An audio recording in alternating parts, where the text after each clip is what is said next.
Haleluya. Tuhan, salam sejahtera kasih Tuhan. Saya diberkati dengan pujian penyembahan. Saya diberkati juga dengan pujian dari kaum wanita. Amin. Trio yang luar biasa, saudara. Saya pikir untuk menjadi member harus pakai rok muda. Amen. Puji Tuhan. Welcome, Pak Douglas. A friend, a brother, and a father. Amin, saudara. Dia yang tahu kartu saya, nggak enak saudara. Kalau ada orang yang tahu kartu itu gimana gitu. Jadi kalau deg-degan itu khotbah di depan 2 orang. Pertama khotbah depan kedua, itu deg-degan saudara. Kedua khotbah di depan bos sendirian, kartu kita. Tuhan tolong. Haleluya. Puji Tuhan. Hari ini mereka ada bersama dengan kita. Tentunya dalam rentetan sakramen yang kemarin berpisah, hari ini penyerahan karena Ananda Nicole Campbell harus kita perlengkapi dengan sakramen. Amin. Ada hal-hal yang harus kita perlengkapi sehingga walaupun mereka beribadah di tempat lain, saudara, mereka adalah anggota kehormatan. Amin, saudara. Member dari church member dari tempat ini karena partisipasi mereka luar biasa. Puji Tuhan. Setelah nanti ibadah perjamuan kudus, baru nanti kita masuk kepada sakramen penyerahan. Puji Tuhan. Haleluya. Mana catatan saya takut hilang, saudara. I think I lost my notes. Oke. Puji Tuhan. Mari kita buka dalam Kisah Rasul pasal 3 ayat 1 sampai ke 10. Mari kita perhatikan Kisah Rasul pasal 3 ayat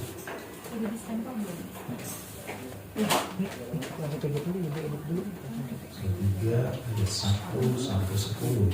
Oke.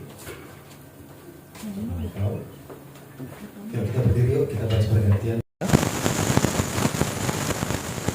Jadi supaya adil, jangan cuma saya doang yang berdiri, saudara pun berdiri, amin. Jadi nggak pegel sendiri saya, saudara. Saya akan baca ayat ganjil, saudara akan baca ayat genap. Kita akan baca ayat genap bersamaan di ayat 10. Judulnya adalah Petrus menyembuhkan orang lumpuh. Saya akan baca ayat ganjil. Pada suatu hari menjelang waktu sembahyang, yaitu pukul 3 petang, naiklah Petrus dan Yohanes ke bait Allah. Monggo.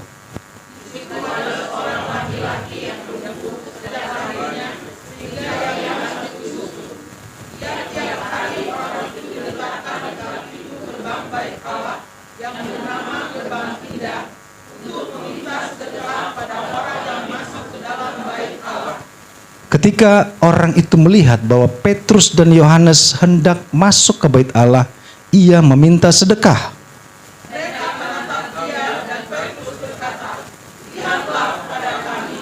Lalu orang itu menatap mereka dengan harapan akan mendapat sesuatu dari mereka.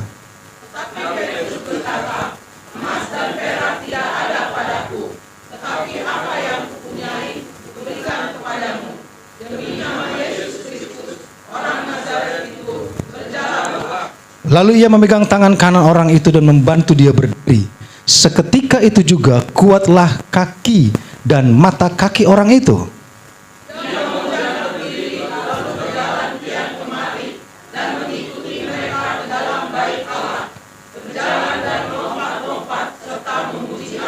Seluruh rakyat itu melihat dia berjalan sambil memuji Allah bersama-sama.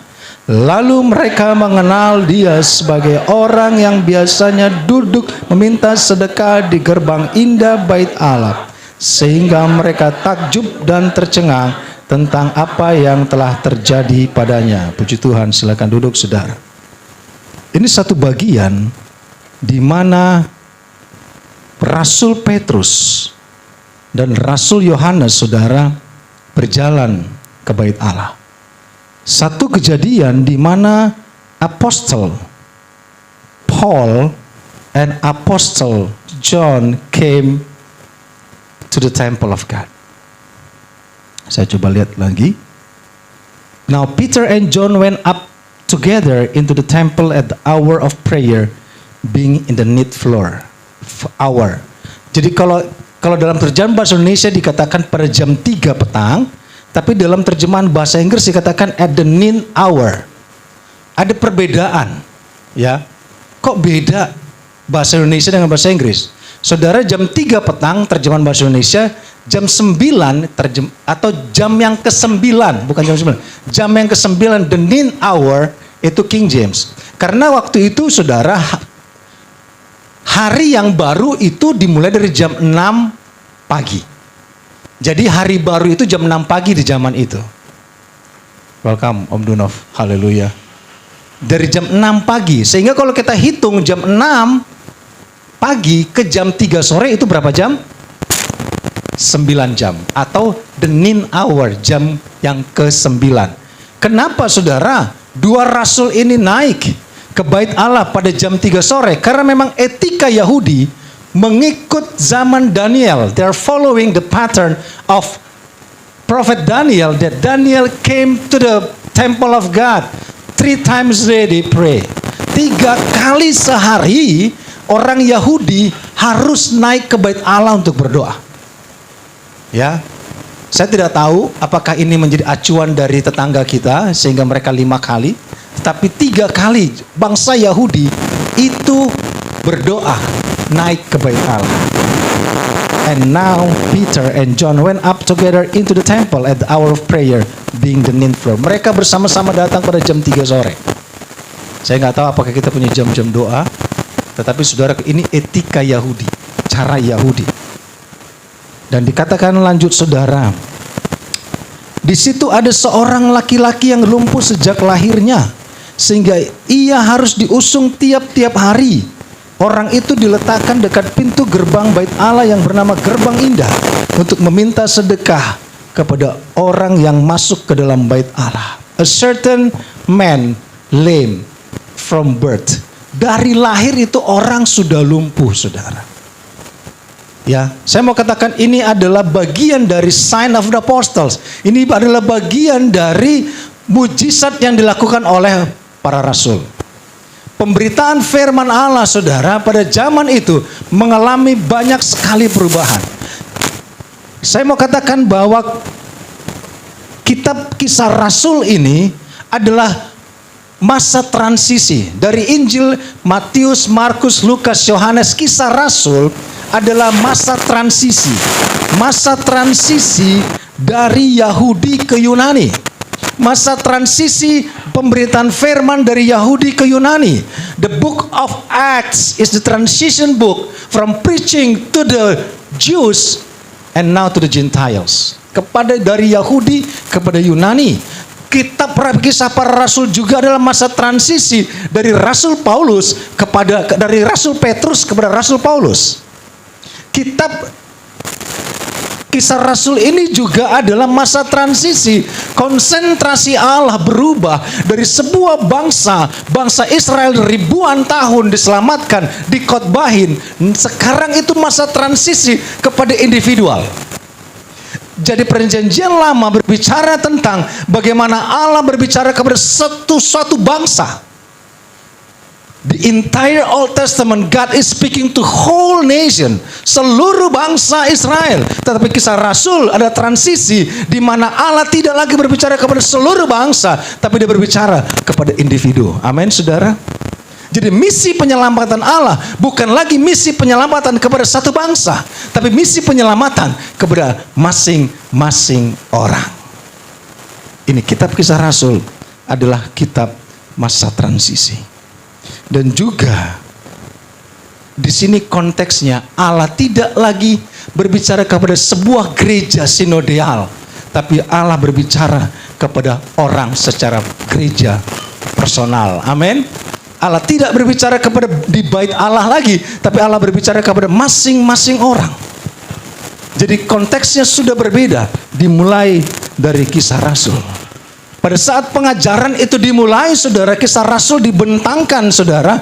Di situ orang berbicara kepada bangsa Yahudi. Bangsa Yahudi membutuhkan untuk percaya. Orang Yahudi membutuhkan mujizat. Tetapi orang Yunani membutuhkan debat. Itu. Jadi ada dua bangsa ini yang sedang, mari kita perhatikan dalam 1 Korintus 1 ayat 22 sampai 24. 1 Korintus 1 ayat 22 sampai 24, kita perhatikan. Orang-orang Yahudi menghendaki tanda, orang-orang Yunani mencari hikmat.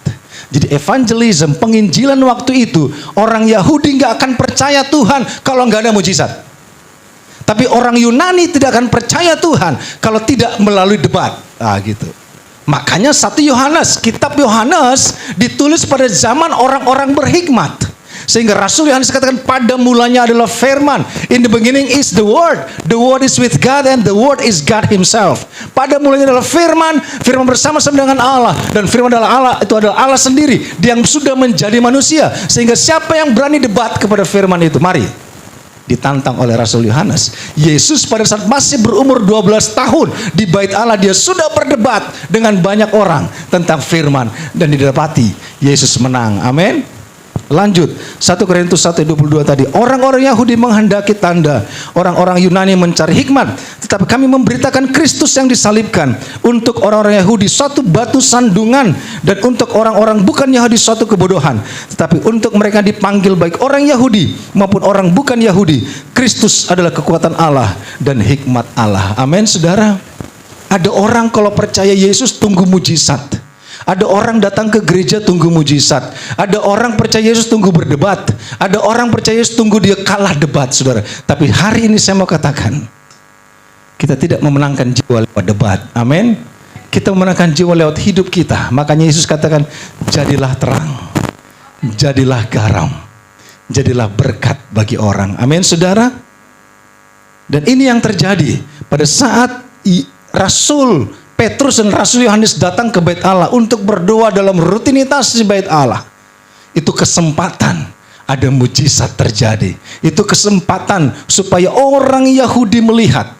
If they require miracles for them to believe God, Rasul Petrus dan Rasul Yohanes katakan, ayo kita mainkan. Kan gitu, saudara. Amin.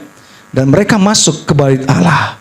Dikatakan lagi bahwa di situ ada seorang laki-laki yang lumpuh sejak lahirnya, sehingga harus diusung. Tiap-tiap hari orang itu diletakkan dekat pintu gerbang bait Allah yang bernama Gerbang Indah untuk meminta sedekah kepada orang yang masuk ke dalam bait Allah. Lumpuh sejak lahir. Tidak diketahui sebabnya apa. Tapi pada zaman itu, kesejahteraan sosial itu di-manage oleh gereja. Jadi waktu itu bangsa Israel dalam jajahan Roma. Roma memberikan anggaran kepada raja, waktu itu Raja Yahudi, untuk memanage, untuk mereka memelihara fakir miskin. Itu ada dalam bidang agama. Dan bait Allah atau pemuka agama lah yang mengurus orang-orang miskin, orang cacat, orang lumpuh, orang kusta. Sehingga peraturan waktu itu orang kusta itu harus jauh-jauh. Sehingga peraturan waktu itu orang lumpuh itu boleh ada, tetapi tidak dianggap dalam hidup mereka. Mereka hanya dikasih uang. Mereka tidak disembuhkan. For thousands of years, selama ribuan tahun, bangsa Yahudi tidak pernah melihat mujizat terjadi. Sehingga peraturan itu menjadi peraturan tetap. Kasta terendah. Kalau itu mereka ada apa? Kasta Lewi, ya kan? Baru ada kasta-kasta orang-orang, ada kurang lebih 3 atau 4 kasta Yahudi. Kasta terendah adalah orang sakit.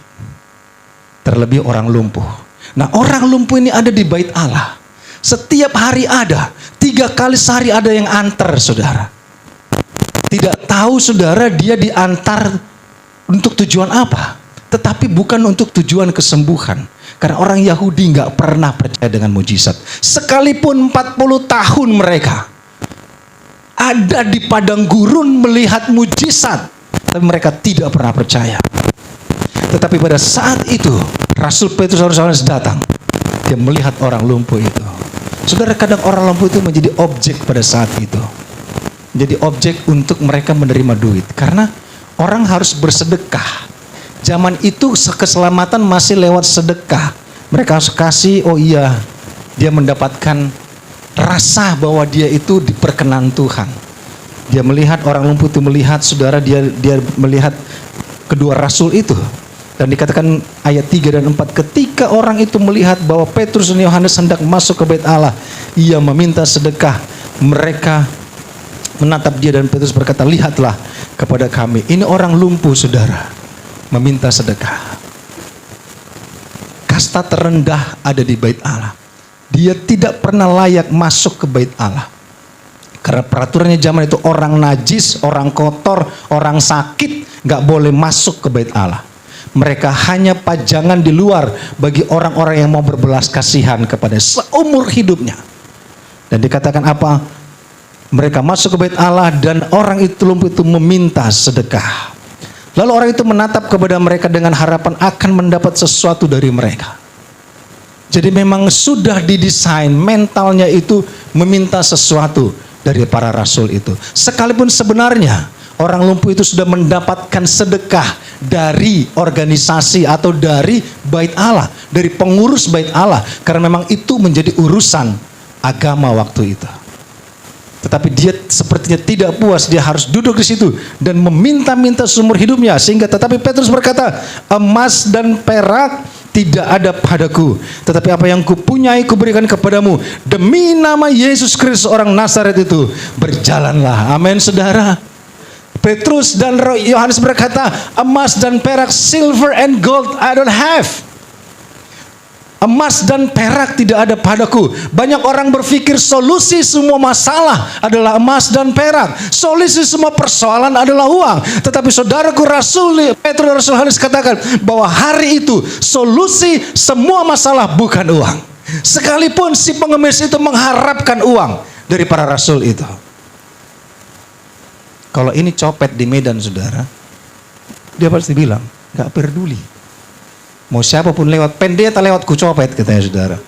Ini metode dia ini, saudara. Makanya zaman sekarang banyak pendeta dicopet, saudara. Mungkin karena uangnya banyak, gak tahu. Emas dan perak tidak ada padaku. Saudaraku, saya mau katakan begini, seumur hidup orang lumpuh itu dia meminta-minta. Di saat dia menerima uang, lumpuhnya sehat apa enggak? Tidak. Berarti uang bukan solusi buat dia. Setiap orang kasih uang kepada orang lumpuh ini seumur hidupnya, dia tetap lumpuh. Dia tetap sakit. Solusinya tidak terpecahkan, saudara.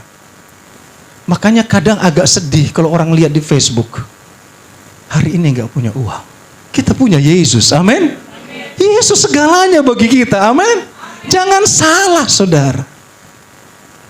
Yesus bisa beri kau kesehatan, Yesus bisa engkau beri kesembuhan, Yesus bisa beri engkau sukacita, Yesus bisa beri engkau damai sejahtera, Yesus bisa beri engkau damai sejahtera bahkan masa depan penuh pengharapan. Uang sementara.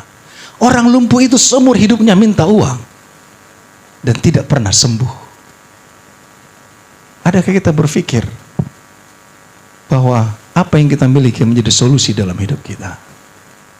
Maka Rasul Petrus dan Rasul Yohanes katakan, I don't have silver and gold, but the name of Jesus from Nazareth, come, let's walk. Amin. Dalam nama Yesus orang Nazaret, mari berdiri, berjalanlah. Karena ada kuasa dalam nama Yesus. Amin. Ada kuasa dikala kita menyebut nama Yesus. Ada kuasa dikala kita memuji Yesus, memuji Tuhan Allah yang luar biasa. Ada kuasa dikala kita percaya kepada Yesus. Solusi dalam hidup kita, solusi dalam bagi orang lumpuh itu bukanlah uang pada saat itu. Dia mungkin sudah puluhan tahun menerima uang dan mungkin dia tidak menikmati uang itu. Karena mungkin menikmati orang yang mengantar dia. Tetapi hari itu Rasul Yohanes dan Rasul Petrus dan Rasul Yohanes katakan, demi nama Yesus orang Nazaret, berdirilah dan berjalanlah. Amin, saudara. Itu juga dipertontonkan kepada banyak orang Yahudi bahwa nama Yesus berkuasa. Yesus datang ke dunia He works miracles. Yesus mengerjakan banyak tanda, wonders, keajaiban dan mujizat di hadapan banyak orang. Karena waktu itu memang orang Yahudi tidak akan pernah percaya kalau tidak ada mujizat. Saya mau katakan, mujizat terjadi di saat engkau ada dalam masalah. Amin. Di saat engkau ada dalam persoalan, mujizat akan terjadi. Pertolongan Tuhan akan nyata. Dikala kita tetap percaya, tetap tekun, tetap berharap kepada Tuhan. Ada mujizat yang Allah kerjakan bagi engkau dan saya. Ada sesuatu yang di luar pikiran kita. Makanya Tuhan katakan Allah turut bekerja dalam segala perkara. Mendatangkan kebaikan bagi engkau yang terpanggil, yang mengasihi Dia dan terpanggil untuk tujuan Allah. Allah turut bekerja mendatangkan kebaikan bagi engkau dan saya. All things work together untuk memberikan kita jalan keluar. Mungkin bukan dengan cara kita, tapi ada cara yang luar biasa yang Allah sedang tentukan bagi engkau dan saya. Si orang lumpuh itu berjalan, dia berdiri. Lanjut saudara, dikatakan bahwa ia melonjak. Lalu ia memegang tangan kanan orang itu dan membantu ia berdiri. Seketika itu juga kuatlah kaki dan mata kaki orang itu. Lanjut. Ayat 8, ia melonjak berdiri lalu berjalan kian kemari dan mengikuti mereka ke bait Allah, berjalan dan melompat-lompat serta memuji Allah. Seluruh rakyat itu melihat dia berjalan sambil memuji Allah.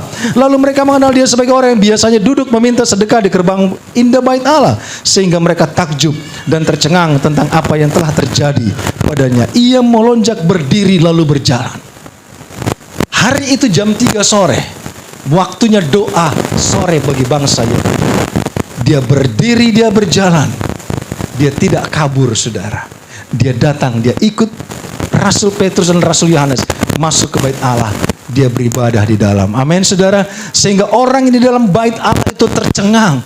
Ini orang yang di luar. Ini orang yang tidak layak masuk. Ini orang yang lumpuh. Ini orang pengemis. Ini orang papa. Ini orang jauh di bawah kasta kita. Kenapa dia biasa masuk? Kenapa? Karena Allah sudah menyembuhkan dia. Amin. Allah menyembuhkan dia fisiknya. Bahkan Allah juga mengangkat dia dari kasta terendah menjadi kasta yang sama dengan orang lain. Layak masuk ke bait Allah untuk beribadah kepada Tuhan. Sekalipun banyak orang setelah mendapat mujizat dia kabur, saudara. Tapi saudara, saya mau katakan bahwa orang lumpuh ini datang dan ikut Tuhan beribadah ke bait Allah. Amin. Dia datang, dia mau ikut Tuhan. Dia melompat-lompat, dia bergirang karena Tuhan sudah menyembuhkan dia.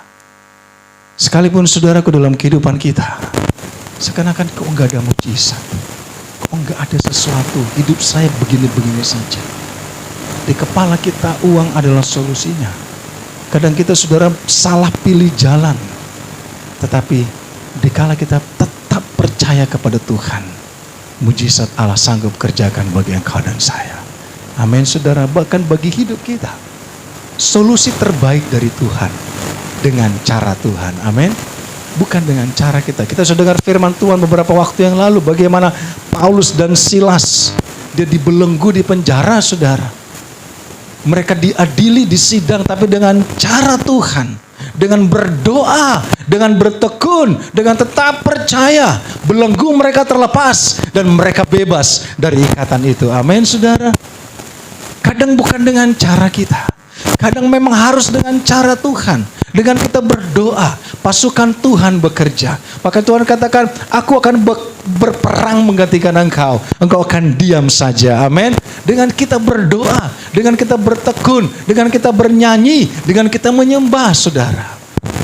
Kemarin kita sudah seminar musik, pujian, dan penyembahan di tempat ini. Amin. Saudara yang merasa diberkati, saudara boleh angkat tangan, saudara. Iya, saudara yang gak hadir, gak ada siaran ulang, saudara. Tanya sama temannya, gimana seminar kemarin gitu, saudara. Bagi dong berkat itu. Amin, saudara.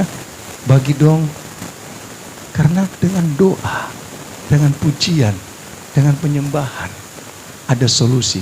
Di saat Gideon berperang melawan bangsa Amalek yang besar itu, di luar kekuatannya, Gideon tidak berperang. Dia hanya pilih sedikit orang dengan cara Tuhan. Dan yang berperang adalah antara mereka berperang.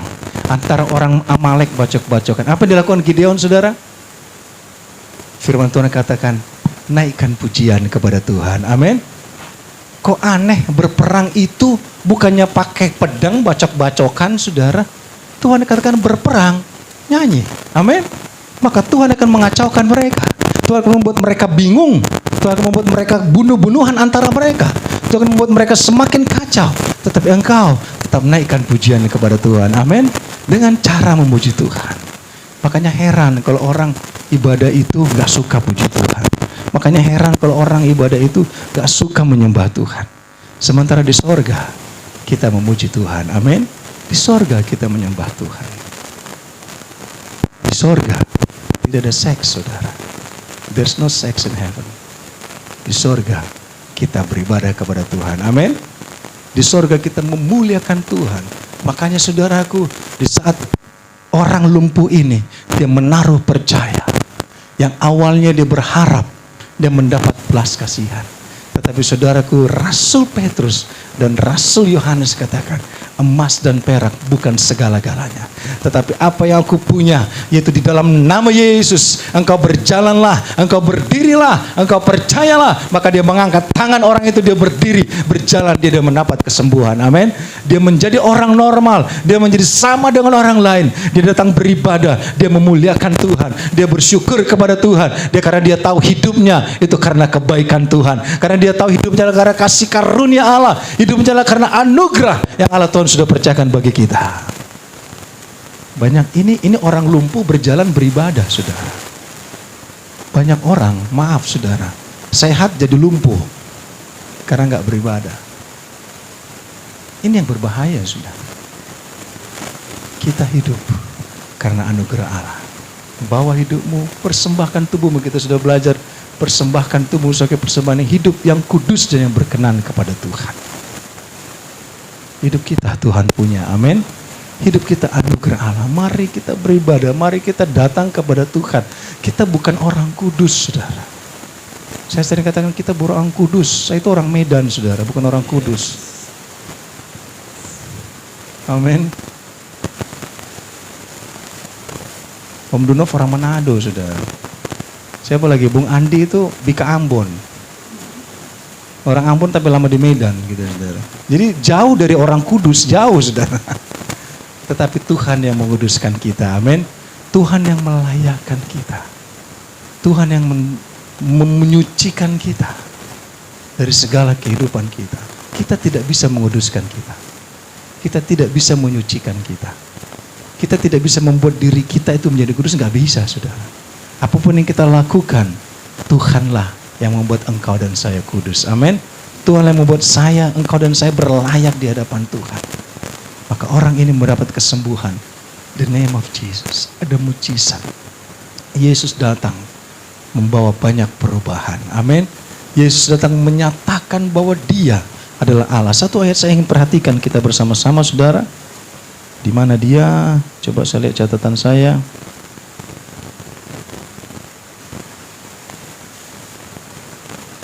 Mudah-mudahan tidak hilang, saudara. Nah, oke. Injil Matius pasal 10 ayat 5 sampai 9. Injil Matius pasal 10 ayat 5 sampai 9. Dikatakan ke-12 murid itu diutus oleh Yesus dan ia berpesan kepada mereka. Ini pengutusan. Janganlah kamu menyimpang ke jalan bangsa lain atau masuk ke dalam kota orang Samaria. Melainkan pergilah kepada domba-domba yang hilang dari umat Israel. Pergilah dan beritakanlah kerajaan sorga sudah dekat. Sembuhkanlah orang sakit, bangkitkanlah orang mati. Tahirkanlah orang kusta, usirlah setan-setan. Kamu telah memperolehnya dengan cuma-cuma, karena itu berikanlah pula dengan cuma-cuma. Terakhir, janganlah kamu membawa emas atau perak atau tembaga dalam ikat pinggangmu. Amin. Jadi pemberitaan mereka, pemberitaan kuasa, pemberitaan mujizat. These 12 Jesus sent forth and commanded them, saying, go into the way of the Gentiles and into any city of Samaria enter you not, but go rather to the lost sheep of the house of Israel. And you go preach, saying, the kingdom of heaven is at hand.